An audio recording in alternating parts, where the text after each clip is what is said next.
আসসালামু আলাইকুম। আশা করি প্রত্যেকে ভালো আছেন। তো আজ আমি আপনাদেরকে প্রেমিকাকে নিজের জন্য পাগল করা বা প্রেমিক ছেলে হোক বা মেয়ে হোক, আপনি তাকে ভালোবাসেন, কিন্তু ধরেন কোনো কারণে সে আপনাকে ভালোবাসে না, অথবা আগের মতো তার টান নাই। আপনি চাচ্ছেন তাকে নিজের জন্য অস্থির পাগল করে তাকে বিয়ে করে ফেলতে চাচ্ছেন। এরকম অবস্থায় আপনি এটা করতে পারেন। আমার লাইফে ইসলামী তদবিরের মধ্যে যদি খুব ভালো কিছু তদবির হয়, তার মধ্যে এটা একটা। এটা পরীক্ষিত, আমি অনেকবার প্রয়োগ করছি। এটা কাজ করে, তবে আপনার নিয়ত যদি বৈধ থাকে তবেই কাজ করবে, আদারওয়াইজ এটা কাজ করবে না। মানে আপনি তাকে বিয়ে করবেন, বৈধ উদ্দেশ্যে যদি প্রয়োগ করেন তবে কাজ করবে।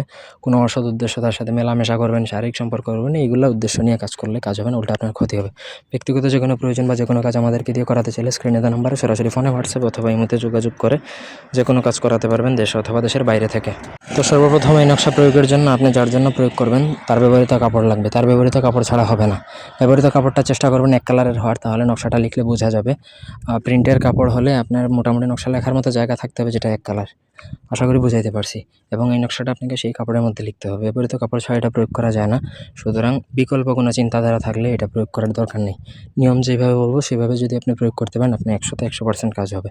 আপনাকে নকশা লিখতে হবে টোটাল 3টা, মানে ওই ব্যবহৃত কাপড়ের মধ্যে টোটাল আপনাকে 3টা নকশা লিখতে হবে। এবং নকশা লিখতে হবে হচ্ছে অরিজিনাল মেশকো জাফরান কালি এবং গরুজন কালি একত্রে মিক্স করে বা মিশ্রিত করে নকশাটা লিখবেন। শনিবারে একটা জ্বালাবেন, রবিবারে একটা জ্বালাবেন, সোমবারে একটা জ্বালাবেন, 3 দিনে 3টা নকশা পোড়াবেন, ব্যাস আপনার কাজ শেষ। এখন আপনার প্রেমিক প্রেমিকার যত হেডমালা লুকি হোক না কেন, সে আপনার প্রতি এমন পাগল হবে যে আপনাকে ছাড়া আর কিছুই বুঝবে না। সহজ কথায় আপনার জন্য পাগল হয়ে যাবে। তো আশা করি বুঝাইতে পারছি। কোনো অংশ বুঝতে অসুবিধা থাকলে কমেন্ট করে জানাতে পারেন। এই ছিল আজকের ভিডিওটি ভালো লাগলে লাইক দিবেন। ধন্যবাদ সবাইকে। আল্লাহ হাফেজ।